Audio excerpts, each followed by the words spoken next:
बेटा आज का हमारा पाठ है पाठ 3 गुदड़ी के लाल। मास्क मैंने इसलिए लगाया है क्योंकि मास्क लगाए बिना आपने घर से बाहर नहीं जाना। अभी मैं आपको पढ़ा रही हूँ तो मैंने मास्क इसलिए हटा दिया है, लेकिन घर से बाहर कहीं भी आप बिना मास्क के नहीं जाएंगे। और वैसे तो मैं कहूँगी आप घर से बाहर जाएं ही ना, ठीक है। जो भी आपको ज़रूरत है आपको घर पे ही मिल जाती है, तो कृपया आप घर से बाहर ना निकलें। अपने हाथों को बार बार साफ़ करें और पूरी स्वच्छता का ध्यान रखें। अगर आप किसी भी चीज़ को छूते हैं तो तुरंत सैनिटाइज़र लगाएं। और घर में जितने भी बच्चे हैं, बूढ़े हैं या बड़े हैं, सबको इस बात के बारे में जागरूक करें। तो अपना बहुत प्यारे बच्चों, आज का हमारा सुविचार है बड़ों का सम्मान करो, अर्थात हमें सभी बड़ों का सम्मान करना चाहिए। और आज हमारा विषय है पाठ 3 गुदड़ी के लाल। तो आइए शुरू करते हैं। आशा करती हूँ आप इस पाठ को ध्यान से पढ़ेंगे और पाठ के अंत में मेरे पूछे गए प्रश्नों के उत्तर भी देंगे। तो चलिए शुरू करते हैं आज का पाठ 3 गुदड़ी के लाल। संध्या का समय था। कुछ बच्चे पैदल विद्यालय से घर लौट रहे थे। उनके रास्ते में एक बड़ा बाग पड़ता था।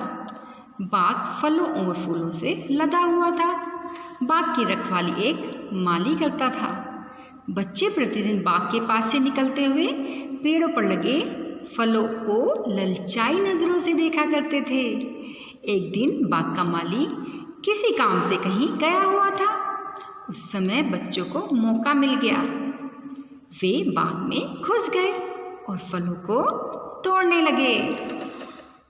तो बेटा आपने देखा, इस पाठ में बताया गया है, एक दृश्य दिखाया गया है जो कि है संध्या का।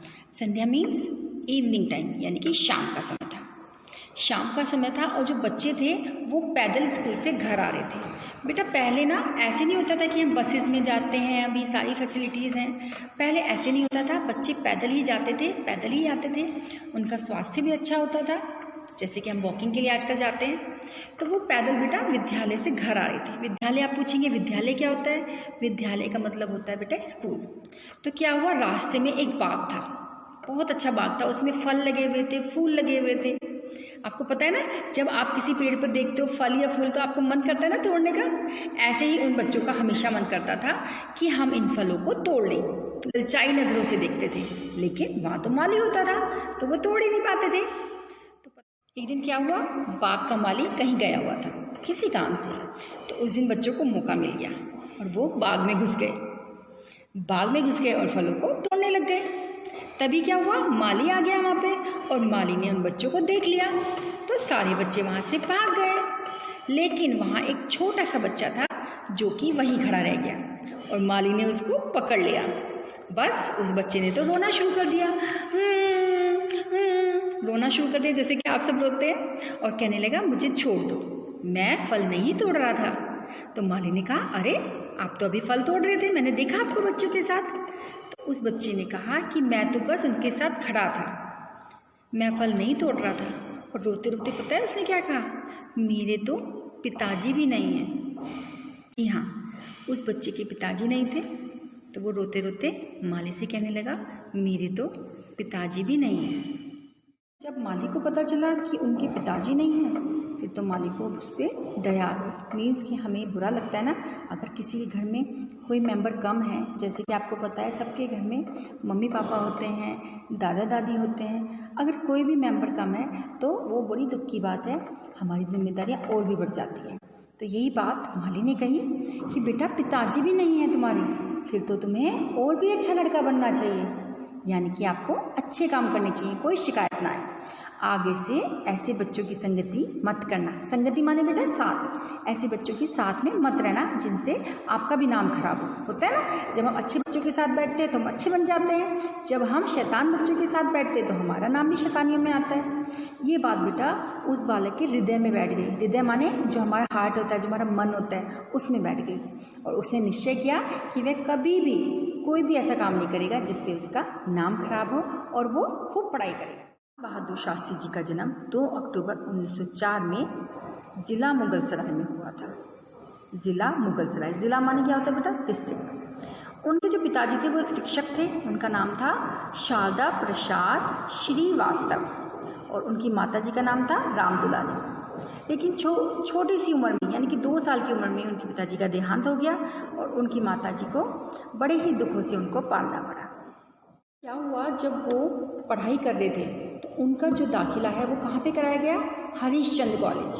उनके कॉलेज का नाम क्या था? हरीशचंद्र कॉलेज। वहाँ पे उनका प्रवेश कराया गया उनको।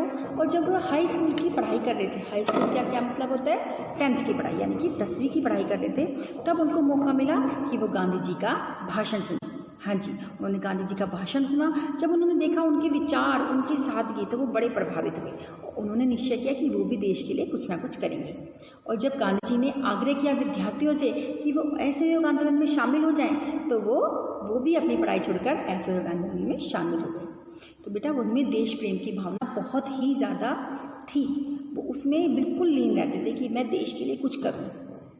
तो बेटा आगे देखिए, आंदोलन समाप्त होने के बाद उन्होंने काशी विद्यापीठ में प्रवेश लिया। वहाँ से उन्होंने शास्त्री जी की परीक्षा प्रथम श्रेणी में उत्तीर्ण की। उत्तीर्ण माने पास की। अब लोग उन्हें लाल बहादुर शास्त्री कहकर पुकारने लगे क्योंकि उन्होंने शास्त्री की परीक्षा उत्तीर्ण की थी। गांधी जी का विवाह ललिता देवी के साथ हुआ। गांधी जी का विवाह किसके साथ हुआ? ललिता देवी के साथ। विवाह में उन्होंने केवल 2 वस्तुएं स्वीकार की, एक चरखा और एक थान खादी का कपड़ा। एक चरखा और एक थान खादी का कपड़ा। लाल बहादुर शास्त्री का पूरा समय देश सेवा में बीतता जाता। लाल बहादुर शास्त्री ने रेल विभाग में बहुत ही सुधार किए। लेकिन बेटा क्या हुआ, एक बार ना उनके जब कार्यकाल चल रहा था उसमें रेल दुर्घटना हो गई। इससे जब उन्होंने देखा इतने लोग मारे गए तो उनके दिल को बहुत ही धक्का लगा, यानी कि वो शोक में चले गए और उन्होंने सोचा इस घटना का जिम्मेदार मैं हूँ। उन्होंने अपना पद छोड़ दिया। इससे पता चलता है कि उनके विचार कितने उच्च थे। उनके विचार कितने उच्च थे। 1964 में जब जवाहरलाल नेहरू जी की मृत्यु हो गई थी, तब देश का प्रधानमंत्री किसको बनाया गया? लाल बहादुर शास्त्री जी को। उस टाइम देश के सामने कई समस्याएं थी। तब उन्होंने जय जवान जय किसान का नारा लगाया। यानी कि उन्होंने देखा कि देश में कितनी खाद्य सामग्री की कितनी ज़्यादा दिक्कत है। तो उन्होंने क्या किया बेटा? उन्होंने प्रोत्साहित किया जवानों को, प्रोत्साहित किया किसानों को। उनका नारा था जय जवान जय किसान।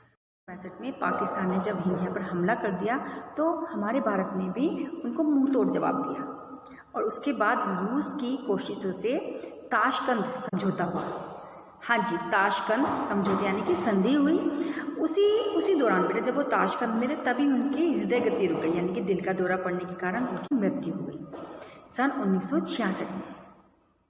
जनवरी 1966 को हृदय गति रुकने के कारण उनकी मृत्यु हो गई और इस कारण सारा देश शोक में डूब गया। उनको बहुत दुख हुआ कि शास्त्री जी हमें छोड़कर चले गए। हमने देखा शास्त्री का जीवन कितना साधारण था, कितना सिंपल था। वो एक दृढ़ निश्चय वाले व्यक्ति थे और वो हमेशा मेहनत करना चाहते थे। वो एक ईमानदार व्यक्ति थे, तभी तो हमारे देश के प्रधानमंत्री बने। तो आप भी शास्त्री जी की तरह जीवन में कुछ करके दिखाइए। क्या आप बता सकते हैं हमारे देश के दूसरे प्रधानमंत्री कौन थे? लाल बहादुर शास्त्री, जिनका जन्म कब हुआ था? 2 अक्टूबर। जी हाँ, और उनकी मृत्यु हुई थी 11 जनवरी 1966 को। तो आप ये डेट्स अच्छे से याद करेंगे। कब हमारा ताशकंद समझौता हुआ था, ठीक है, कब हमारा युद्ध हुआ था, रेल दुर्घटना कब हुई थी। तो मैं चाहती हूँ आप उनके जीवन के बारे में एक अच्छी सी वीडियो बना के मुझे सेंड करें, जिसमें आप अपनी जानकारी, कितनी जानकारी आप उनके बारे में एकत्र कर पाते हैं, मैं ये देखना चाहती हूँ। और जो भी कोई आपको मुझसे हेल्प चाहिए, मदद चाहिए, तो मैं करने के लिए तैयार हूँ। अपना बहुत ध्यान रखें और इस पाठ को ध्यान से पढ़ें। जय हिंद, जय भारत, जय जवान जय किसान।